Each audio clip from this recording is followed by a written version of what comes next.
Hey my loves, இன்னைக்கு நம்ம பார்க்க போகிற படம் என்னன்னா 2017 வெளியான பூமி அப்படின்ற பாலிவுட் படத்தை பற்றி தான் கைஸ் பார்க்க போகிறோம். இந்த படம் ஒரு தரமான கிரைம் த்ரில்லர். படத்தோட ஒன்லைனர் என்னன்னா, ஹீரோ நீரஜ் அப்படின்ற ஒரு பையனை காதலிக்கிறாங்க. ரெண்டு குடும்பமும் அக்செப்ட் பண்ணி இவங்க ரெண்டு பேருக்கு திருமணம் ஏற்பாடு பண்ணியிருக்காங்க. விடிஞ்சா கல்யாணம் அப்படின்ற நிலையில் ராத்திரி தனக்கு ரொம்ப நம்பகமான ஒரு ஆள்னால ஹீரோயின் கிட்னாப் பண்ணப்பட்டு கூட்டு பாலியல் வன்புணர்வுக்கு உள்ளாக்கப்படுறாங்க. ஒரே நாள் இரவில் ஹீரோயினுடைய மொத்த வாழ்க்கையும் தலைகீழாக மாறுதுங்க. ஹீரோயின் வந்து குளிச்சு ரெடியாகி மணமேடைக்கும் போகிறாங்க. அடுத்தடுத்து என்ன நடந்தது அப்படின்றது தான் மொத்த படமே. இந்த வீடியோவை ஸ்கிப் பண்ணாமல் பாருங்கள். நீங்கள் பார்த்துட்டு இருக்கிறது சரண் என்டர்டைன்மெண்ட். நான் தான் சரண். வாங்க வீடியோக்குள்ளே போகலாம். படத்தோட ஸ்டார்டிங் சீனில் 3 பேர் கொண்ட கும்பல் ஹீரோயின் ஒரு ஆம்னி வேனில் கடத்தி கூட்டிகிட்டு போகிற மாதிரி காட்டுறாங்க. ஹீரோயின் பயங்கரமாக சத்தம் போட்டுக்கிட்டு இருக்காங்க. அங்கே கட் பண்ணால் ஒரு மாதத்துக்கு முன்னாடி இருந்து என்ன நடந்தது அப்படின்றத காட்டுறாங்க. ஹீரோயினுடைய பேர் பூமி. ஹீரோயினுடைய ஃப்ரெண்டுக்கு இன்றைக்கி கல்யாணங்க. அந்த கல்யாண நிகழ்ச்சியில் கலந்துக்கிறதுக்காக வந்திருக்காங்க. அந்த இடத்துக்கு நீரஜ் அப்படின்ற ஒரு நபரும் வந்திருக்கிறாரு. நீரஜும் நம்ம ஹீரோனும் ரொம்ப நாளாக லவ் பண்ணிக்கிட்டு இருக்காங்க. இவங்க ரெண்டு பேர்த்தோடைய லவ் மேட்டர் வீட்டுக்கு தெரிஞ்சு இவங்க ரெண்டு பேர்த்துக்கும் இன்னும் ஒரு மாதத்தில் கல்யாணம் நடக்க போகுது. இப்போ இந்த ஃபங்க்ஷனில் கலந்துக்கிட்டு ஒருத்தர் கலாய்ச்சிட்டு ஜாலியாக என்ஜாய் பண்ணிக்கிட்டு இருக்காங்க. அப்படியே கட் பண்ணால் ஹீரோனுடைய வீட்டில் ஹீரோனுடைய அப்பா அவர் ஃப்ரெண்டு கூட உட்காந்து சரக்க போட்டுக்கிட்டு இருக்காரு. ஹீரோனுடைய அப்பா ஃப்ரெண்டை நான் அங்கிள்னு சொல்கிறேன். அங்கிள் என்ன சொல்கிறாருன்னா, உன் பொண்ணு கல்யாண ஃபங்க்ஷனுக்கு போனவ இன்னும் வீடு வந்து சேரவே இல்லை. என்ன நீ உன்னோடைய பொண்ணை ப்ரொடெக்ட் பண்ணிட்டு இருக்க, என்ன எதுன்னு கேட்க மாட்டியா அப்படின்னு கேட்க, அவள் ஃப்ரெண்டு கல்யாணத்துக்கு போயிருக்கா. ஃப்ரெண்டுக்கு மேக்கப் போடணும், மெஹந்தி போடணும், ட்ரெஸ் மாற்றி விடணும், கூட்டு வந்து மேடையில் உட்கார வைக்கணும். இந்த மாதிரி ஏகப்பட்ட வேலைகள் அவளுக்கு இருக்குது. அதனால் அவள் எல்லாம் முடிச்சுட்டு தான் வருவா. ஒரு பிரச்சனையும் இல்லை, என் பொண்ணு பத்திரமா வந்துடுவா. அது மட்டும் இல்லாமல் அந்த ஃபங்க்ஷனில் நீரஜும் கலந்துருக்கிறான். நீரஜ் என் பொண்ணை பார்த்துப்பான். நீரஜ் ரொம்ப நல்ல பையன். நீரஜ் மாதிரியான ஒரு பையன் என் பொண்ணுக்கு கிடைக்கிறதுக்கு என் பொண்ணு கொடுத்து வச்சிருக்கணும் அப்படின்னு சொல்லி ரொம்ப பெருமையாக பேசிக்கிட்டு இருக்கிறாருங்க. உடனே அங்கிள் சொல்கிறாரு, அப்போ நீயும் கல்யாணம் பண்ணிக்க அப்படின்ட்டு. என்ன சொல்கிற அப்படின்னு ஹீரோனுடைய அப்பா பயங்கர ஷாக் ஆயிடுறாரு. அட நீ நினைக்கிற மாதிரிலாம் இல்லை, உன் பொண்ணு புகுந்த வீட்டுக்கு போயிட்டா அப்படின்னா இந்த வீட்டில் நீ தனியாக இருப்பல்ல, நானும் உன்னை 2வது கல்யாணம் பண்ணிக்க அப்படின்னு சொல்லிக்கிட்டே இருக்க. நீ தான் வந்து வேணான்றேன். எனக்கு தெரிஞ்ச ஒரு லேடி கூட இருக்காங்க, அவங்க ரொம்ப அழகாக இருப்பாங்க. ஸோ அவங்கள நீ 2வது கல்யாணம் பண்ணிக்க அப்படின்ற மாதிரி அங்கிள் சொல்லிக்கிட்டு இருக்கிறாருங்க. இன்னொரு பக்கம் அந்த கல்யாண நிகழ்ச்சிக்கு வந்திருக்கிற குதிரை மேலே நான் ரைடு போகணும் அப்படின்ட்டு நம்ம ஹீரோயின் ஃபன் பண்ணிக்கிட்டு இருக்காங்க. நீரஜ் பார்த்தீங்கன்னா ரொம்ப டைம் ஆயிடுச்சு, நீ வீட்டுக்கு போவியாமா, இறங்கு அப்படின்னு சொல்லிட்டு இருக்காரு. அப்போவே இவங்க ரெண்டு பேரும் ஒரு மாதத்துக்கு அப்புறம் ஹஸ்பண்ட் அண்ட் ஒய்ஃபாக மாற போகிறோம், ஹனிமூனுக்கு எங்கே போகலாம் அப்படின்றத பற்றியெல்லாம் டிஸ்கஸ் பண்ணிட்டு இருக்காங்க. ஃபைனலி நம்ம ஹீரோன் அந்த ஃபங்க்ஷனை முடிச்சுட்டு வீட்டுக்கு வராங்க. அங்கிளும் பார்த்தீங்கன்னா வீட்டில் இருந்து கால் வந்துருச்சு அப்படின்ட்டு கிளம்புறாருங்க. அப்போ கரெக்டாக நம்ம ஹீரோனோடைய அப்பாவை பார்த்துட்டு கோவமாக ரூம்குள்ளே போகிறாங்க. ஐயோ, நான் சரக்கு அடிச்சுக்கிட்டு இருக்கிறத என் பொண்ணு பார்த்துட்டா, இன்னைக்கு என்ன நடக்க போதோ, அவளுக்கு நான் சரக்கு அடித்தாலே பிடிக்காது அப்படின்ற மாதிரி ஃபீல் பண்ணிக்கிட்டு இருக்கிறாரு. அதுக்கப்புறம் ஹீரோன் ரூமுக்குள்ளே கோவமாக உட்காந்துக்கிட்டு இருக்காங்க. ஹீரோனுடைய அப்பா போயிட்டு சமாதான பேச்சு பேசிக்கிட்டு இருக்கிறாரு.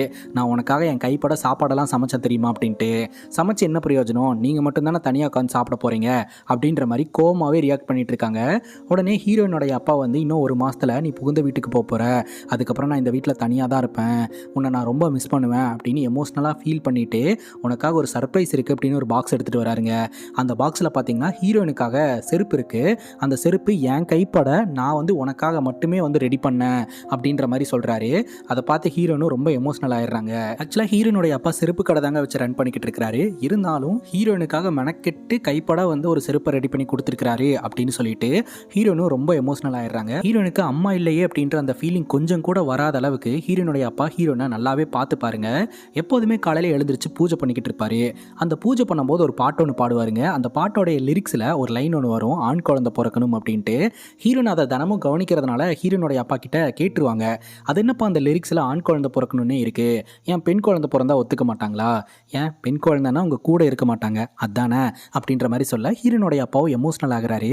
ஏன்னா இன்னும் ஒரு மாதத்தில் ஹீரோயின் இந்த வீட்டில் இருந்து புகுந்த வீட்டுக்கு போயிடுவாங்க. அதுக்கப்புறம் ஹீரோனுடைய அப்பா மட்டும்தான் இந்த வீட்டில் தனியாக இருக்க போகிறாரு. அதுக்காக ஹீரோயின் ஃபீல் பண்ணிட்டு ஹீரோனோட அப்பாவை 2வது கல்யாணம் பண்ணிக்க சொல்கிறாங்க. அப்படி இல்லைனா எனக்கு புகுந்த வீட்டுக்கு போகிறதுக்கு இன்ட்ரெஸ்ட்டே இல்லைப்பா, நான் போயிட்டு அவங்கள யார் பார்த்துப்பா, நான் இங்கேயே இருக்கேன்ப்பா அப்படின்னு சொல்ல, என்னம்மா சொல்லிக்கிட்டு இருக்க, இன்னும் ஒரு மாதத்தில் கல்யாணம், கல்யாணத்துக்கான எல்லா ஏற்பாடுமே பண்ணிட்டேன், நிறைய செலவு பண்ணிட்டேன், இப்போ வந்து புகுந்த வீட்டுக்கு போக மாட்டேன் பண்ண மாட்டேன் அப்படின்னா நான் என்ன பண்ணுவேன் அப்படின்னு ஹீரோனுடைய அப்பா சொல்கிறாருங்க. ஆக்சுவலாக ஹீரோயின் வந்து ஃபன்னியான ஒரு மேனரில் தான் பேசிக்கிட்டு இருக்காங்க, சீரியஸ் எல்லாம் பேசல. அதுக்கப்புறம் ஹீரோனுடைய அப்பாவும் ரெடியாகி அவருடைய ஷாப்புக்கு போகிறாரு. ஒரு ஃபுட்வேர் ஷாப்பு தாங்க வச்சு ரன் பண்ணிக்கிட்டு இருக்கிறாரு. போன உடனே பத்திரிக்கையில் தாஜ் அப்படின்னு பேர் எழுதி அவரோட ஃப்ரெண்டை கூப்பிட்டு கொடுக்குறாரு. அட பாவி, நேற்று தான் டிஸ்கஸ் பண்ணிட்டு இருந்தோம், அதுக்குள்ளே கல்யாணம் பண்ணலான்னு முடிவு பண்ணிட்டியா அப்படிங்கும்போது, டே இது எனக்கான கல்யாண பத்திரிக்கை இல்லை, என் பொண்ணுக்கான கல்யாண பத்திரிக்கை, முதல் பத்திரிக்கை உனக்கு தான் வைக்கிறேன் அப்படின்னு சொல்ல, முதல் பத்திரிக்கையெல்லாம் ரிலேட்டிவ்ஸ்க்கு தான் வைக்கணும், எனக்கு வைக்கிற அப்படிங்கும் போது எனக்கு சொந்தன்னு யார் இருக்கா உன்னை தவிர, அதனால தான் உனக்கு முதல் பத்திரிக்கையை வைக்கிறேன் அப்படின்னு சொல்ல எனக்கு ரொம்ப சந்தோஷமா இருக்கு. வர கஸ்டமர்ஸ் கிட்ட எல்லாம் பேசி சிரிச்சு ஜாலியாக வந்து சந்தோஷத்தை வெளிப்படுத்திக்கிட்டு இருக்கிறாரு. ஹீரோனுக்கு இன்னும் 1 மந்த்ல கல்யாணம் நடக்க போகுது. ஆனால் இன்னும் ஹீரோனுடைய அப்பா ஹீரோயினை சின்ன பொண்ணாக தான் பார்த்துக்கிட்டு இருக்கிறாரு.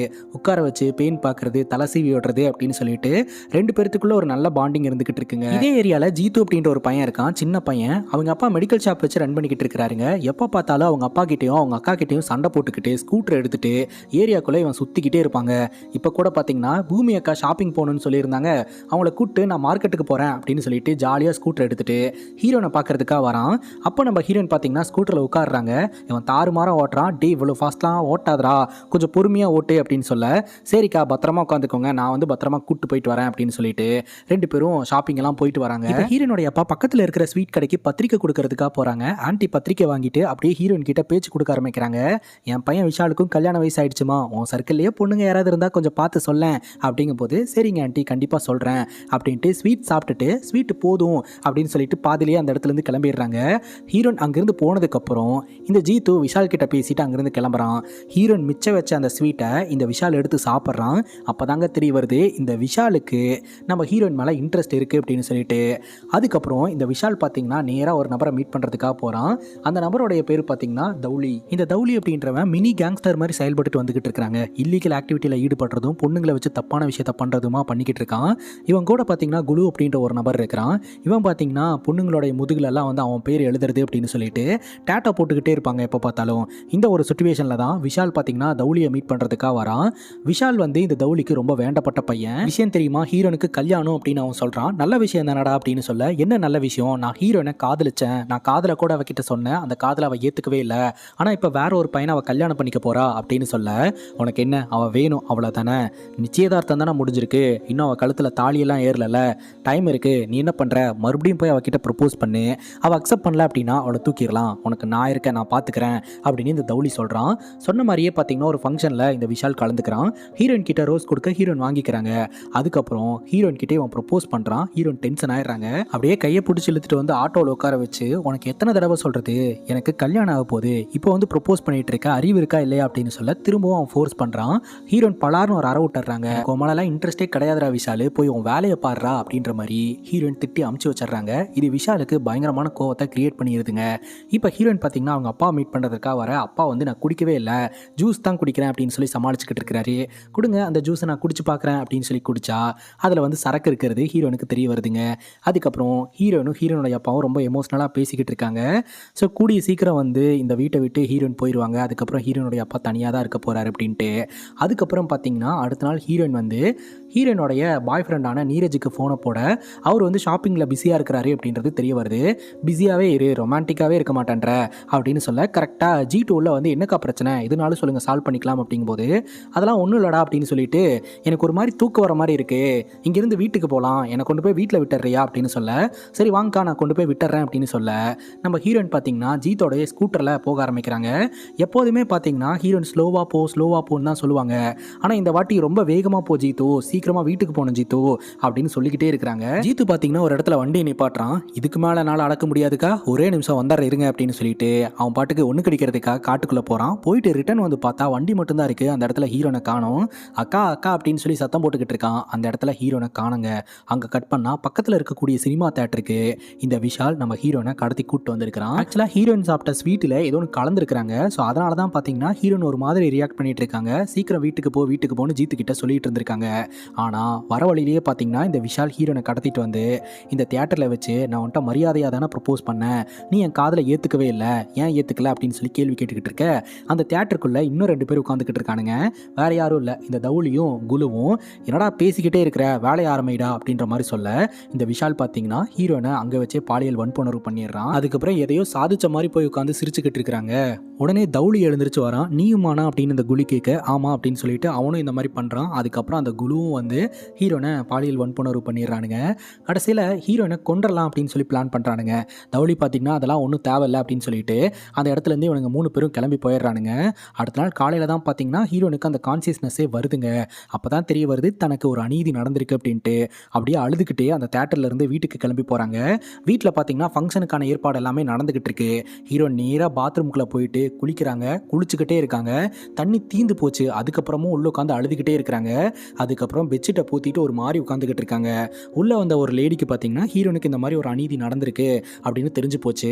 அவங்க என்ன சொல்கிறாங்கன்னா, உன்னோட அப்பா கிட்டேயும் யார்கிட்டையுமே சொல்லாத, இது யாருனாலையுமே தாங்கிக்க முடியாது, நீ ரெடியாகு எல்லாமே சரியாயிரும் அப்படின்ற மாதிரி சொல்ல ஹீரோனும் பார்த்தீங்கன்னா மணப்பெண்ணோடைய கோலத்தில் ரெடி ஆகுறாங்க. நீரஜ் வந்து ரொம்ப ஹாப்பியாக இருக்கிறாருங்க. தனக்கு கல்யாணம் நடக்க போது, நாளையிலேருந்து இவன் என் பொண்டாட்டி ஆக போகிறா அப்படின்னு சொல்லிட்டு பக்கத்தில் வந்து உட்காந்து நீ ரொம்ப அழகாக இருக்கு அப்படின்னு ஃபோட்டோஸ் எல்லாம் எடுத்துக்கிட்டு இருக்கிறாரு. ஹீரோயின் பார்த்தீங்கன்னா எந்த ஒரு ரியாக்ஷனுமே இல்லாமல் அப்படியே உட்காந்துக்கிட்டே இருக்காங்க. மனசில் வச்சுக்க முடியல. உடனே நீரஜ் கிட்ட உண்மையெல்லாம் சொல்லிடுறாங்க. நீரஜ் பார்த்தீங்கன்னா ரூமை விட்டு ஷாக்கிங்காக வெளியே வராரு. அவங்க அம்மா கிட்ட விஷயத்த சொல்கிறாரு. உடனே இந்த கல்யாணம்லாம் வேண்டாம் அப்படின்ட்டு குடும்பத்தினர்கள் எல்லோருமே அந்த இடத்துலேருந்து கிளம்பி போயிடுறாங்க. ஸோ இந்த கல்யாணம் நின்று போயிடுதுங்க. ஹீரோனுடைய அப்பாவுக்கு அங்கே என்ன நடக்குதுன்னே புரியலை. கொஞ்ச நேரத்துக்கு அப்புறம் தான் நம்ம ஹீரோனை பார்க்கறதுக்காக போகிறாரு. ஹீரோனுடைய அப்பாவுக்கும் விஷயமெல்லாம் தெரிய வருதுங்க. உடனடியாக நம்ம போலீஸ் ஸ்டேஷனில் போய் கம்ப்ளைண்ட் கொடுக்கலாம், ஆக்ஷன் எடுக்கலாம் அப்படின்னு ஸ்டேஷனுக்கு போனால் அங்கே இருக்கக்கூடிய போலீஸ்காரங்களாம் கிரிக்கெட் பார்த்துட்டு காது கொடுத்து கூட என்ன பிரச்சனைன்னு கேட்க மாட்டேன்றாங்க. டென்ஷனான ஹீரோனுடைய அப்பா அங்கே இருக்கிற டிவியை தூக்கி பட்டுன்னு போட்டு உடச்சிட்றாருங்க. போலீஸ்காரங்களாம் பிரச்சனைக்கு வராங்க. அதுக்கப்புறம் தான் பார்த்தீங்கன்னா ஹீரோனுடைய அப்பா சொல்கிறதே அவங்க கேட்குறாங்க. அதுவும் பார்த்தீங்கன்னா ரொம்ப எகத்தாளமாக தான் வந்து ட்ரீட் பண்ணிட்டு இருக்காங்க. பொண்ணு பாலியல் வன்புணர்வுக்கு உள்ளாக்கப்பட்டிருக்கா அப்படின்னு சொல்கிறீங்க, உடனே கல்யாண ஏற்பாடு வேறு பண்ணியிருக்கீங்க, இதெல்லாம் என்னது அப்படின்னு சொல்லி கேட்குறாங்க. போலீஸை நம்பினா வேலைக்கே ஆகாது அப்படின்ற லெவலுக்கு ஹீரோனுடைய அப்பாவுக்கு தோணிடுது. அதுக்கப்புறம் சரி பொண்ணை பார்க்கலாம் வாங்க அப்படின்னு சொல்லிட்டு போலீஸ்காரங்க வீட்டுக்கு வராங்க. வந்து பார்த்தா வீட்டில் ஹீரோனை காணுங்க. ஸோ எல்லோரும் ஆளுக்கு ஒரு பக்கம் தேட ஆரம்பிக்கிறாங்க. ஒரு வேளை ஹீரோயின் மன உளைச்சல் காரணமாக தற்கொலை பண்ணுறதுக்காக போயிட்டாங்களோ அப்படின்னு சொல்லிட்டு ஆளுக்கு ஒரு பக்கம் தேடிக்கிட்டு இருக்காங்க.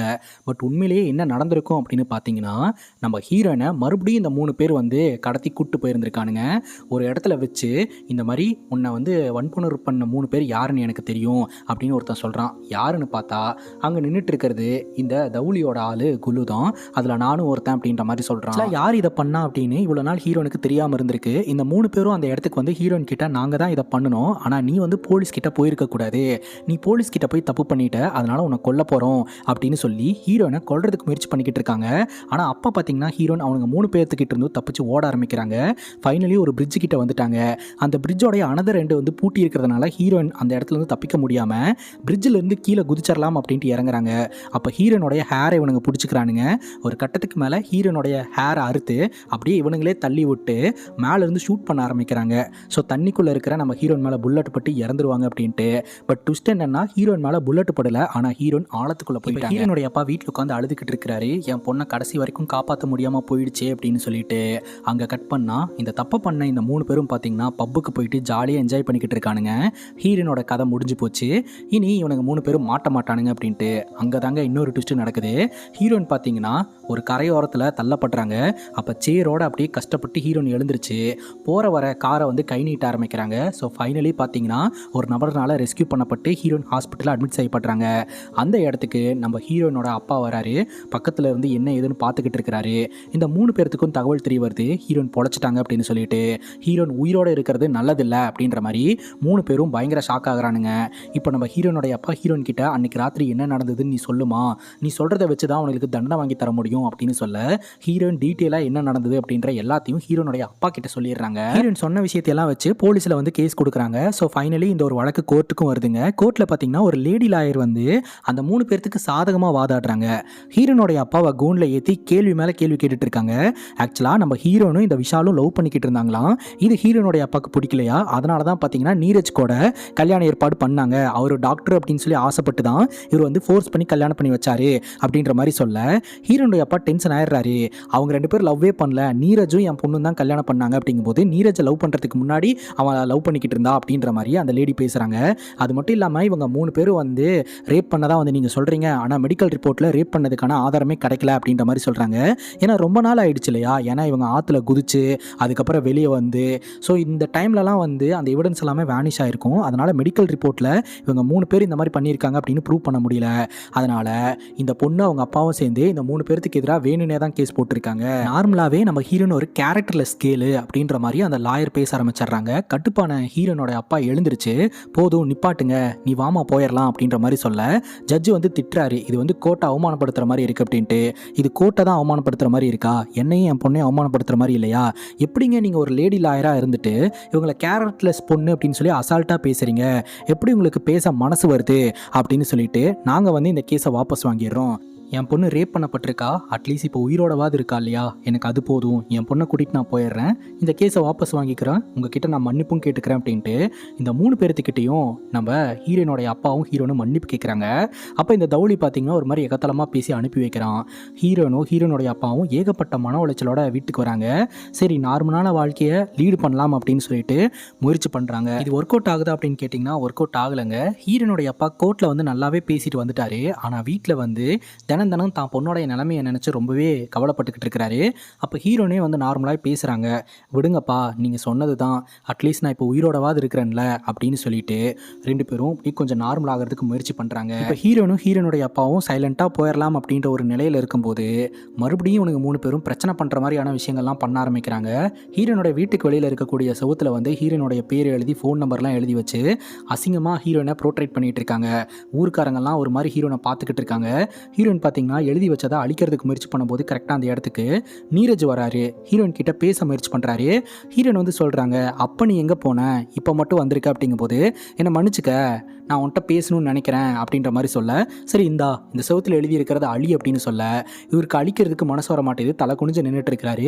அவ்வளோதான், நீ உனக்கு எனக்கு செட் ஆகாது, இங்கேருந்து கிளம்பி போயிரு அப்படின்ற மாதிரி சொல்லிட்டு ஹீரோயின் அங்கே இருக்கிற செவத்தை அழிச்சுக்கிட்டு இருக்கும்போது ஹீரோனுடைய அப்பா இந்த இடத்துக்கு வராரு. இல்லைப்பா, யாருமே மறக்கலப்பா, நம்மளே இதிலிருந்து கடந்து வந்துடலாம்னு நினச்சாலும் இவனுங்க விடமாட்டானுங்க போலையப்பா அப்படின்னு சொல்லிட்டு ஹீரோன் அழுவ ஆரம்பிக்கிறாங்க. ஹீரோனுடைய அப்பா சமாதானப்படுத்தி வீட்டுக்கு கூட்டு போகிறாருங்க. அப்படி வீட்டுக்கு கூட்டு போகும்போது அந்த ஏரியாவில் இருக்கிறவங்கலாம் அசிங்கமாக பேச ஆரம்பிக்கிறாங்க. இவ தான் வந்து இந்த ஏரியாக்கே வந்து கெட்ட பேர் வாங்கி கொடுத்தவ, இவன் இந்த ஏரியாலேயே இருக்கக்கூடாது அப்படின்னு சொல்லிட்டு மனம் முடிஞ்சு போன நம்ம ஹீரோனுடைய அப்பா நைட்லாம் சரக்க போடுறாரு. கோவத்தில் வீட்டை விட்டு வெளியே வந்து ஏரியாவில் இருக்கிற எல்லாருக்கிட்டையும் சண்டை போட்டுக்கிட்டு இருக்கிறாரு. பேட்டெல்லாம் எடுத்துகிட்டு போய் அங்கே இருக்கக்கூடிய கார் கண்ணாடியெல்லாம் அடிச்சு உடைக்கிறாரு. என் பொண்ணுனால தான் அவங்க எல்லாருக்குமே கெட்ட பேரா, ஏண்டா அவங்க எல்லாருக்கிட்டையுமே வந்து இவன் மக மாதிரி தானடா பழகுனா, எப்படா அவளுக்கு ஒரு அநீதி நடக்கும்போது இப்படி இவங்களால பேச முடியுது அப்படின்னு சொல்லிட்டு அங்கே இருக்கிற பொருட்களை எல்லாம் அடித்து சேதப்படுத்திக்கிட்டு இருக்கிறாரு. அதுக்கப்புறம் அங்கிள் வந்து நம்ம ஹீரோயினோடைய அப்பாவை சமாதானப்படுத்தி வீட்டுக்கு கூட்டு போக அடுத்த நாள் காலையில் ஒரு சில பேர் ஹீரோனோட அப்பாவை பார்க்கணுன்ட்டு வராங்க. வேறு யாரும் கிடையாது, இந்த ஜீட்டோடைய அக்கா தான். ஜீட்டோடைய ஃபோனில் நான் இதை பார்த்தேன் அப்படின்னு சொல்லிட்டு அந்த ஃபோனை கையில் கொடுக்க மேலும் ஒரு அதிர்ச்சி காத்துக்கிட்டு இருக்குங்க. ஹீரோயினை பாலியல் வன்புணர்வு பண்ணது 3 பேர் மட்டும் கிடையாது, கூட இன்னொருத்தனும் தான். அவன் வேறு யாரும் கிடையாது, 18 வயசுக்கு கீழே இருக்கக்கூடிய ஜீத்து. ஸோ ஜீத்துவை தம்பி மாதிரி ஹீரோயின் ட்ரீட் பண்ணிகிட்டு இருந்தாங்க. ஆனால் அவன் தான் ஹீரோனை இங்கேருந்து கடத்துறதுக்கு திட்டமே வகுத்து கொடுத்தது. ஹீரோயின் சாப்பிட்ற அந்த ஸ்வீட்டில் வந்து அந்த ஒரு மருந்தை இன்ஜெக்ட் பண்ணதும் இவன் தாங்க. ஸோ இதை பார்த்து ஹீரோயினும் சரி ஹீரோனுடைய அப்பாவும் ரொம்ப மனமுடிஞ்சு போயிடுறாங்க. அதே சமயம் ஜீத்துவோட ஃபேமிலி வந்து ஜீத்துவை தண்ணி தெளிச்சு விட்டாங்க, அவனை என்ன வேணாலும் பண்ணிக்கங்க அப்படின்ட்டு. அதே சமயம் இந்த தௌலி அவனோட வீட்லேயும் பார்த்தீங்கன்னா அவனை வீட்டுக்குள்ளே சேர்த்துக்க மாட்டேன்றாங்க. குலு அவனோட வீட்லேயுமே வந்து அவனை வீட்டில் சேர்த்துக்க மாட்டேன்றாங்க. ஸோ விஷயம் எல்லாருக்குமே லைட்டாக தெரிய வர ஆரம்பிக்குது. ஏன்னா இந்த வீடியோவில் தெளிவாக இருக்குது. ஏன்னா இந்த ஜீத்து வந்து எல்லாத்தையும் வீடியோ எடுத்து வச்சுருந்துருக்கிறான். ஸோ அதில் தான் இந்த ஜீத்துவும் மாட்டி இருந்திருக்கிறான். இப்போ ஹீரோனுடைய அப்பா பார்த்தீங்கன்னா இந்த ஜீத்துவை கடத்தி போய் ஒரு இடத்துல கட்டி போட்டு வச்சிருக்கிறாரு. நான் எந்த தப்பும் பண்ணல அங்கிள் அப்படின்ற மாதிரி சொல்கிறான். இதுவும் பண்ணலையாடா அப்படின்னு சொல்லிட்டு எல்லாத்தையும் ஹீரோனுடைய அப்பா சொல்கிறாரு. என்னை மன்னிச்சுக்கோங்க அங்கிள், என்னை விட்டுருங்க அப்படின்னு சொல்லிட்டு இவன் கெஞ்சறான், கதறான். ஹீரோனுடைய அப்பா சொல்கிறாரு, உன்னை கூட்டிகிட்டு போய் நான் இப்போ வந்து கோர்ட்டில் சரண்டர்லாம் படுத்த மாட்டேன், ஏன்னா அப்படி சரண்டர் படுத்தினா உனக்கு 18 வயசுக்கும் குறைவாக இருக்குது அப்படின்னு சொல்லிட்டு உனக்கு சரியான தண்டனை கூட கிடைக்காது. அது மட்டும் இல்லாமல் இப்போ நான் உன்னை கொல்லவும் மாட்டேன், உனக்கு 18 வயசு வர வரைக்கும் நான் வெயிட் பண்ணுறேன், தினம் உன்னை சித்திரவாதப்படுத்துவேன், 18 வயசு வந்ததுக்கப்புறம் நான் என்ன பண்ணணும் அப்படின்றத அப்போ முடிவு எடுத்துக்கிறேன் அப்படின்ற மாதிரி நம்ம ஹீரோனுடைய அப்பா சொல்லிடுறாரு. இவனை ஒரு இடத்துல அடைச்சி வச்சுருக்காங்க. ஸோ ஹீரோனுடைய அப்பாவும் சேர்ந்து தான் பார்த்தீங்கன்னா ரிவெஞ்ச் எடுக்கலாம் அப்படின்னு சொல்லி பிளான் பண்ணியிருக்கிறாங்க. இப்போது அந்த ஸ்வீட் கடை கிட்ட நம்ம ஹீரோனுடைய அப்பா வரும்போது இந்த விஷால் அப்படியே பதறி போயிடுறான், ஒளிஞ்சுக்கிறான். அவனுக்கு ஒவ்வொரு நாளும் ஹீரோனுடைய அப்பாவை பார்க்கும்போது பயமாக இருக்குது. இப்போ இந்த ஜீத்துவை தான் போட்டு பயங்கரமாக டார்ச்சர் பண்ணிக்கிட்டு இருக்காங்க. ஒவ்வொரு நாட்டிலையும் நீ பண்ணதுக்கு என்ன தண்டனை தெரியுமா அப்படின்னு சொல்லிட்டு ஹீரோனுடைய அப்பா எக்ஸ்பிளைன் பண்ணிக்கிட்டு இருக்கிறாரு. கொரியாலலாம் வந்து இந்த மாதிரி பண்ணினா நெஞ்சிலேயே ஷூட் பண்ணிடுவாங்க, பட் இந்தியாவில் அந்த அளவுக்கு தண்டனைலாம் கிடையாது, உனக்கு மரணத்தை விட அதிகமான ஒரு தண்டனையை தரப்போகிறேன் அப்படின்ற மாதிரி சொல்லி பயமுறுத்திக்கிட்டே இருக்கிறாருங்க. விஷால் அப்படியே ரோட்டில் நடந்து போயிட்டு இருக்கும்போது பின்னாடியே ஹீரோனுடைய அப்பா நடந்து போகிறாருங்க. அதை பார்த்து விஷால் வந்து மிரண்டு போயிடுறான். உடனே தௌலி கிட்ட போயிட்டு எனக்கு ரொம்ப பயமாக இருக்குது அப்படின்ற மாதிரி சொல்கிறான். இந்த தௌலி பார்த்தீங்கன்னா விஷாலை கூட்டிகிட்டு போயிட்டு இங்கே பாருங்கள், நடந்து போச்சு, இனிமேல் வந்து நாங்கள் வந்து உங்கள் விவகாரத்தில் தலையிட மாட்டோம், நீங்களும் எங்கள் விவகாரத்தில் தலையிடாதீங்க, அதுக்கு மன்னிப்பு கேட்டுக்கிறோம் அப்படின்ற மாதிரி மன்னிப்பு கேட்குறாங்க. ஹீரோனுடைய அப்பாவும் அப்படி டென்ஷனாகி நின்றுட்டு இருக்காங்க. ஒரு கட்டத்துக்கு மேலே இந்த தௌலி கேட்குறான், என்ன உன் பொண்ணை யார் கட்டிப்பா அப்படின்னு தானே பயமாக இருக்குது, இந்த விஷால் கட்டிப்பான், விஷால் கட்டிப்பல்ல, உன்னோட மாமனார் காலில் விழுந்து ஆசீர்வாதம் வாங்கு அப்படின்ற மாதிரி காலில் விழ செய்யும் போது விஷால் அப்படியே காலில் விழறான். ஹீரோனுடைய அப்பா ஒரே உததாங்க, அப்படியே போய் விஷால் கீழே விழறான். இப்போ ஹீரோனுடைய அப்பாவுக்கும் விஷாலுக்கும் பார்த்தீங்கன்னா பஞ்சாயத்து ஆயிடுது. அப்போ போலீஸ் ஸ்டேஷன் வரைக்கும் இந்த பிரச்சனை போயிருதுங்க. அப்போ ஹீரோனுடைய அப்பா மேலே தான் பிரச்சனை அப்படின்னு சொல்லிட்டு தூக்கி உள்ளே வச்சிடறாங்க. அப்போது இந்த தௌலி பார்த்தீங்கன்னா ஹீரோனுடைய அப்பாவை மிரட்டிட்டு போயிடுறான். ஆனால் அப்பவும் பார்த்தீங்கன்னா ஹீரோனுடைய அப்பா என்ன சொல்கிறாருன்னா, உனக்கான இறுதி சடங்கு பண்ணுறதுனா இப்போயே போய் அந்த ரிச்சுவல்லாம் பண்ணிட்டு வந்துரு, ஏன்னா நீங்கள் ஒவ்வொருத்தராக சாக போகிறீங்க அப்படின்ற மாதிரி மிரட்டிடுறாருங்க. பார்த்துடலாண்டா அப்படின்ற மாதிரி இந்த தௌலியும் சொல்லிடுறான். இப்போ ஹீரோனுடைய அப்பாவை வந்து ரிலீஸ் பண்ணி விட்டுறலாம் அப்படின்னு சொல்லிட்டு போலீஸ்காரங்க முடிவெடுக்கிறாங்க. அப்போவே இந்த போலீஸ்காரங்க நம்ம ஹீரோனுடைய அப்பா கிட்ட காணாமல் போன ஜீத்துவோட ஃபோட்டோவை காமிச்சு இவனை பார்த்தீங்களா அப்படின்னு கேட்க, தெரியாது அப்படின்னு ஹீரோனுடைய அப்பா சொல்லிடுறாரு. இப்போ ஹீரோனுடைய அப்பா நேராக இந்த ஜீத்துவை அடைச்சி வச்சிருக்கிற இடத்துக்கு போயிட்டு பொண்ணு மாதிரி மேக்கப் போட்டு விட்டு கண்மை லிப்ஸ்டிக்கு அப்புறம் விக்கெல்லாம் வச்சு விட்டு பொண்ணு மாதிரி ட்ரெஸ்ஸையும் போட்டு விட்டு ரோட்டில் ஓட விட்டுறாருங்க. போகிற வரவனுங்கெல்லாம் வந்து பயங்கரமாக கிண்டல் பண்ணிட்டு இருக்கானுங்க. ஒரு கட்டத்துக்கு மேலே ஒரு ஆம்னியில் இவனை வச்சு கடத்துறாங்க. பார்த்தா அந்த இடத்துல ஹீரோனுடைய அப்பா தான் இருக்கிறாரு. இந்த மாதிரி தானடா என் பொண்ணையும் வந்து வலுக்கட்டாயமாக தூக்கி போட்டு போனீங்க, அப்போ அவளுக்கு எந்த வேதனை இருந்திருக்கும் அப்படின்னு சொல்ல ஹீரோயின் சொல்கிறாங்க, அப்பா இன்னையோட இவனுக்கு 18 வயசு அப்படின்ட்டு. உடனே அந்த கேக் கட் பண்ணுற கத்தியை எடுத்து கையில் கொடுத்து நீயே கட் பண்ணிட்டு செத்துக்க அப்படின்ற மாதிரி சொல்கிறாரு. ஒரு கட்டத்துக்கு மேலே அவனே அறுத்துட்டு அந்த இடத்துலேயே விழுந்து சாவறான். அப்படியே விட்டுட்டு அந்த இடத்த விட்டு ஹீரோனுடைய அப்பாவும் கிளம்புறாங்க. அவன் செத்த இடம் எது அப்படின்னு பார்த்தீங்கன்னா அந்த தியேட்டர் தான். அந்த இடத்துல ஹீரோனுடைய அப்பா ஒரு லெட்டரையும் போட்டு போயிடுறாரு. அடுத்த நாள் போலீஸ்காரங்க வந்து இன்வெஸ்டிகேஷன் பண்ணுறாங்க. அந்த லெட்டர் ஓப்பன் பண்ணி பார்த்தா அது ஒரு சூசைட் நோட்டு. ஜீத்தோட அக்கா கிட்ட லெட்டர் கொடுத்து இது உங்க தம்பியோட ஹேண்ட் ரைட்டிங்கான்னு பாருங்க அப்படின்னு சொல்ல, அது தம்பியோட ஹேண்ட் ரைட்டிங்கே கிடையாது. இருந்தாலும் ஆமா அது என் தம்பியோட ஹேண்ட் ரைட்டிங் தான் அப்படின்னு ஜீத்தோட அக்கா சொல்லிடுறாங்க. அங்கே கட் பண்ணா இந்த குழு இருக்கான் இல்லையா, ஸோ பொண்ணுங்களோட முதுகில் எப்போ பார்த்தாலும் டேட்டோ போட்டு விட்டுக்கிட்டு இருப்பான். ஸோ அந்த இடத்துக்கு நம்ம ஹீரோனுடைய அப்பா வராரு. அவன் குடிக்கிற ட்ரிங்க்கில் பார்த்தீங்கன்னா மருந்து கலந்துடுறாரு. அவனால் எதுவுமே பண்ண முடியல. பொண்ணுங்களுடைய உடம்புல நீ எப்போதுமே உன்னுடைய பேரை டேட்டோ போட்டு விடுவல, இப்போ நான் வந்து உன்னுடைய உடம்புல டேட்டோ போடலான்னு இருக்கிறேன், என்ன பேர் வைக்கலாம், ஓகே உனக்கு நல்ல பேரை நானே வந்து தேர்ந்தெடுத்திருக்கிறேன் அப்படின்ட்டு அந்த டேட்டோ மிஷினை எடுத்து நம்ம குழுவோட நெத்திலேயே பார்த்தீங்கன்னா ரேபிஸ்ட் அப்படின்னு சொல்லி டேட்டோ போட்டுவிட்டு அந்த இடத்த விட்டு கிளம்பிடுறாருங்க. ஸோ இந்த அடையாளத்தோடையே இனிமேல் நீ ஊருக்குள்ளே தெரியணுண்டா அப்படின்ட்டு. இவன் கான்சியஸ்னஸுக்கு வந்ததுக்கப்புறம் இந்த விஷயத்தை தௌலிக்கிட்ட சொல்கிறான். இந்த மாதிரி இவன் பண்ணிட்டு போயிட்டானா, இவன் ரொம்ப டேஞ்சரு, இவனை சும்மா விடக்கூடாதுனா, இல்லாட்டி நம்மளை சும்மா விட மாட்டான் அப்படின்ற மாதிரி சொல்லிக்கிட்டு இருக்க. தௌலி ஏதாவது பண்ணணும் அப்படின்னு பிளான் பண்ணிட்டு இருக்கான். இந்த ஒரு சுச்சுவேஷனில் நம்ம ஹீரோனுடைய அப்பா ஸ்கூட்டியில் வந்துகிட்டு இருக்கும்போதே போலீஸ் ஆஃபீஸர் வழிமறைக்கிறாரு. இந்த ஜீத்துவை போட்டு தள்ளினது நீ தான் எனக்கு தெரியும், சம்பவம் நடந்த இடத்துல உன்னுடைய பொருள் ஒன்று கிடச்சிது, இனிமேலாவது கரெக்டாக ஒரு விஷயத்தை பண்ணு அப்படின்னு சொல்லிட்டு அந்த இடத்த விட்டு இந்த இன்ஸ்பெக்டர் கிளம்பிடுறாரு. ஸோ இந்த இன்ஸ்பெக்டருக்கு தெரிஞ்சும் தெரியாத மாதிரி இருக்கிறாருங்க. இப்போது இந்த தௌலியோட ஆளான குழு என்ன பண்ணுறான் அப்படின்னா ஹீரோனோட வீட்டுக்கு வந்து பொருளெல்லாம் தூக்கி போட்டு அடித்து உடச்சிக்கிட்டு இருக்கான். உங்கள் அப்பா எங்க, உங்கள் அப்பனை வர சொல்லு, இப்போ பார்த்துக்கலாம் அப்படின்னு சொல்லிட்டு ஹீரோனை போட்டு அட்டாக் பண்ணிக்கிட்டு இருக்கான். ஹீரோனை அங்கேருந்து தூக்கிட்டு போகிறதுக்கு முயற்சி பண்ணிக்கிட்டு இருக்கான். கரெக்டாக அந்த இடத்துக்கு அங்கிள் வந்துடுறாருங்க. எப்பட்றா எங்கள் வீட்டு பொண்ணு மேலே நீ கை வைப்ப, நீ ஆம்பளையாக இருந்தால் வாடா பார்த்துக்கலாம் அப்படின்னு சொல்லிட்டு அட்டாக் பண்ணுறதுக்காக வராரு. அப்போ அங்கிள் கூட சேர்ந்து இந்த ஏரியாக்காரங்களும் ஜாயின் பண்ணிக்கிறாங்க. அட்டாக் பண்ணுறதுக்காக துரத்திட்டு வந்துக்கிட்டு இருக்காங்க. ஒரு கட்டத்துக்கு மேலே அங்கிள் பார்த்தீங்கன்னா இவனுடைய சட்டையை பிடிச்சிடுறாரு. அவன் நம்ம அங்கிளோடைய கழுத்தை பிடிச்சிட்டு அவளுக்காக போராடுறல, ஃபஸ்ட்டு நீ உயிரோடு இருப்பியான்னு பார்க்கலாம் அப்படின்னு அங்கே இருக்கிற கம்பத்தில் அடித்து தள்ளிட்டு அவன் போயிடுறான். நம்ம அங்கிளை பார்த்தீங்கன்னா ஹாஸ்பிட்டலில் கொண்டு போய் அட்மிட் பண்ணுறாங்க. பேசிக்கிட்டு இருக்கும்போதே பார்த்தீங்கன்னா அங்கிள் இறந்து போயிடுறாருங்க. ஸோ இப்போது இவங்களுக்கு ஒரு பெரிய இழப்பாக இருக்குது. நம்ம ஹீரோனும் சரி ஹீரோனுடைய அப்பாவும் மன உளைச்சல் இருந்துக்கிட்டு இருக்காங்க. இப்போ ஹீரோனுடைய அப்பாவுக்கு பயங்கர கோபம். தான் உண்டு தான் வேலை உண்டு அப்படின்னு சொல்லிட்டு ஒரு செருப்பு கடை வச்சு செருப்பு பிஸ்னஸ் பண்ணி சந்தோஷமாக வாழ்ந்துக்கிட்டு இருக்கிற ஒரு காமன் மேனை ஒரு சைக்கோவாக மாற்றி விட்டானுங்க. கட்டுப்பான ஹீரோனுடைய அப்பா காட்டுத்தனமாக இந்த குழுவை அட்டாக் பண்ணி தூக்கிட்டு போயிட்டு ரயில்வே ட்ராக்ல நிப்பாட்டிடுறாருங்க. கரெக்டாக ட்ரெயின் வந்து இந்த குழுவை அடித்து பறக்க விட்டுருது. ஸ்பாட்லேயே அவங்க காலி. அந்த இடத்துக்கு வந்து போலீஸ்காரங்க பார்க்குறாங்க. இது ஒரு சூசைட் அப்படின்னு சொல்லிட்டு கேஸை க்ளோஸ் பண்ணுறாங்க. இந்த விஷயத்தை தெரிஞ்சுக்கிட்ட விஷால் பார்த்தீங்கன்னா நம்ம ஊரை விட்டே ஓடிடலாம் அப்படின்னு சொல்லிட்டு அவன் ஒரு பஸ்ஸு பிடிச்சி பஸ்ஸில் ஏறுறான். கரெக்டாக அந்த பஸ்ஸுக்குள்ளே நம்ம ஹீரோனுடைய அப்பா வந்து நிற்கிறாரு. உடனே பஸ்ஸில் இருக்கக்கூடிய எல்லோருமே இறங்கிடுறாங்க.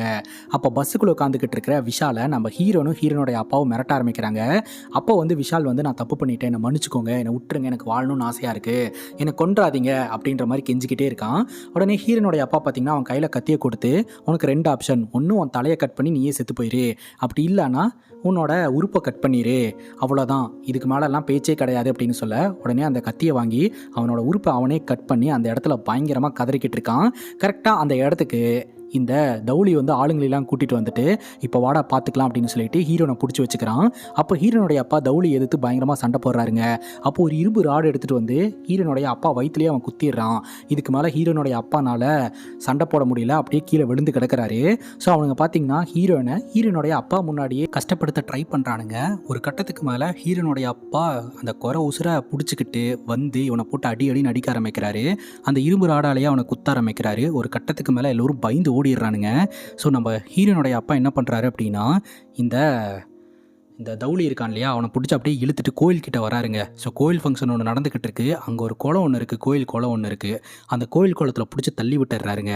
அதுக்கப்புறம் பார்த்தீங்கன்னா அங்கே இருக்கக்கூடிய பெண்கள் எல்லோருமே அவங்களுடைய ஷாலை எடுத்து அந்த குளத்துக்குள்ளே போட ஆரம்பிக்கிறாங்க. இவன் குளத்துக்குள்ளே விழுந்தவன் எப்படியாவது நீந்தி உயிரோடு வெளியே வந்துடுவான். ஆனால் அவன் வெளியே வராமல் இருக்கிறதுக்கு அங்கே இருக்கிறவங்க எல்லோருமே அவங்களுடைய ஷாலை தூக்கி குளத்துக்குள்ளே போடுறாங்க. அந்த ஷால் கம்ப்ளீட்டாக வந்து அந்த குளத்தை மூடிடுதுங்க. அவன் உள்ளிருந்து கஷ்டப்பட்டு மேலே வரதுக்கு முயற்சி பண்ணும்போது அவனால் முடியல. அந்த ஷால் ஒன்னோட ஒன்று பின்னி அவனை அப்படியே உள்ளே இழுத்துட்டு போயிடுது. கடைசியில் அவன் இறந்து போயிடுறான். ஸோ சம்பவத்தில் ஈடுபட்ட எவனுமே பொழைக்கவே இல்லை. இத்தோட இந்த படம் முடியுதுங்க. இந்த படத்தை பற்றி நீங்கள் என்ன நினைக்கிறீங்க அப்படின்ற உங்களுடைய கருத்தை கமெண்ட்டில் சொல்லுங்கள். Love you guys, take care and cheers.